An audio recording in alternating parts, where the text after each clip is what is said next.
பக்தர்கள் பார்த்தீங்கன்னா வெளியிலேருந்து வராங்க, வேலைக்கிழமை செவ்வாய்க்கிழமை வரதான் விசேஷம்ன்றாங்களா, அந்த மாதிரி எதனா இருக்கா? இல்லை வேலைக்கிழமைன்னு சொன்னால் முருகப்பெருமான் வந்து சூரனை சம்காரம் பண்ணார் இல்லையா, அப்போ வந்து பிரமத்தி தோஷம் கிடச்சி.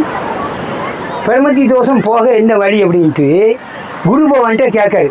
அப்போ குரு பகவான் சொல்கிறாரு, நீங்கள் வந்து சிவலிங்கத்தை பிரதிஷ்டை பண்ணி சிவ பூஜை பண்ணுங்க, அந்த பிரமத்தி தோஷம் போகும் அப்படிங்காரு. அதனால் முருகர் என்ன செய்கிறாரு, ஒரு லிங்கம் 2 லிங்கம் இல்லை 5 லிங்கத்தை வரிசை பிரதிஷ்டை பண்ணி சிவ பூஜை பண்ணுறாரு.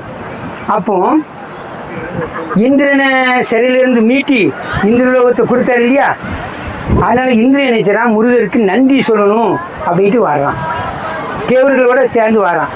அப்போ என்ன செய்யறாரு, இவர் பூஜை பண்ண முருகப்பெருமான் அப்படி நிப்பாட்டிட்டு அந்த இந்திரனுக்கு அப்படி காட்சி கொடுக்காரு. இன்றைக்கும் அந்த பஞ்சலிங்கத்துக்கு அபிஷேகம் கிடையாது.